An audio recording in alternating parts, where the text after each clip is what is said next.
يا اخي خلينا نرتقي عاد. نحن خربنا بلدنا بايدنا من وراء كرامة فلان وكرامة علنتان. كل واحد ياخذ حصته بهالبلد. عرفت تحب بلدك يا اخي ما بتلاقي وطن. انت وطنك ابدا من عرضك وكرامتك ومصرياتك. يعني ما بدنا شيء. نحن نقصنا شويه محبه شويه الف شويه تآخي. ولكن سوريا ما في اشرف منها بالعالم. سوريا بلد التآخي والدين والتسامح والحضاره. شوف المغتربين بألمانيا عم يعمروا اوروبا يجوا يعمروا بلادهم. لوين عم نفل نحن بدنا نشتري بلادنا؟ حاطين حالنا بتركة مي وبرميل مي. هذا كلام مش وارد. هذا نحن علينا عاتقنا مسؤوليه كبيره جدا جدا جدا. نحن لازم ننطلق من حالنا ونعمر بلادنا بأمانة بشرف بإخلاص. خلصونا عاد يا أخي. ونحن بندعي للهيئات المختصة والهيئات المسؤولة أن تنظر بعين الاعتبار للناس اللي موجودة هون مش عم يلحقنا بال 15 يوم مرة مي. ويا الدور اللي بيجينا 3 براميل. في عنا أطفال، في عنا أولاد، في عنا شرب، وفي عنا هذا، وفي عنا البلد ما عادش بتحمل لأنه صار فيها وافدين قد أهل البلد. يعني بدنا الناس تنظر علينا شوي وتتطلع وتترأف بحالنا مشان المي بهالبلد بعرى حصرا يعني. وشكرا والله يديمكم ويخلي لنا سياده الرئيس ويوفقكم.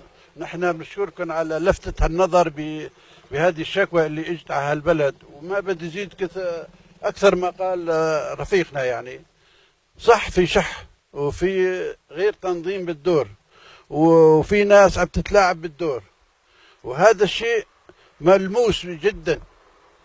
اما المي اذا توزعت حسب الاصول كل واحد بياخذ زياده عن حقه، بس في تلاعب بالموضوع وحصرا من الموزعين اللي على الشبكه.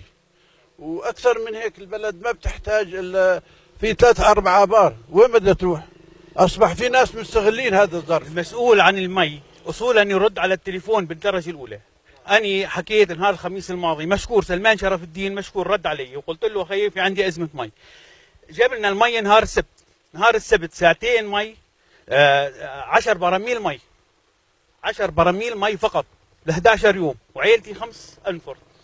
منين بدنا نصور موسم طلبنا نقلة مي، قال المي للمعسكر فقط. طيب في آلتين عم بتوزع مي، خلي يكون في عدالة وشفافية بتوزيع المي يا أخي. أنا بيتي لجوا 35 متر و17 ليوصل للخزان، يعني 52 متر. عم تيجي المي خفيفة لعندي.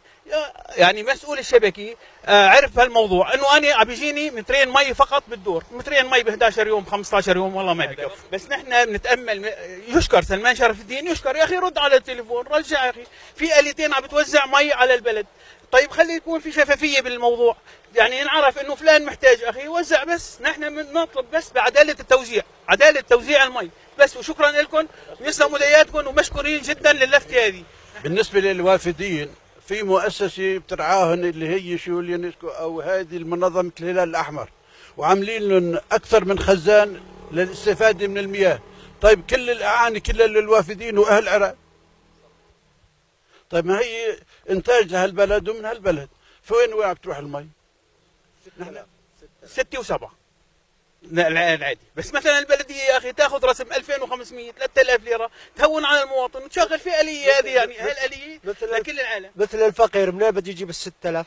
هم المواطن المسؤول بقرية عرا هو اللي بيتحمل كامل مسؤولية الترهل اللي عم يصير والتقصير اللي عم يصير بحق المواطن. المي عم تجي عند المواطن كل 15 ل 20 يوم، وهذا الكلام غير كافي. قرية عرا معروف نبع عرا على مستوى محافظة السويداء، ومعروف انه عرا تكمن على آبار من المياه. تمام. نحن عم نضطر نشتري مي لبيوتنا واغلب الاسر عم تشتري.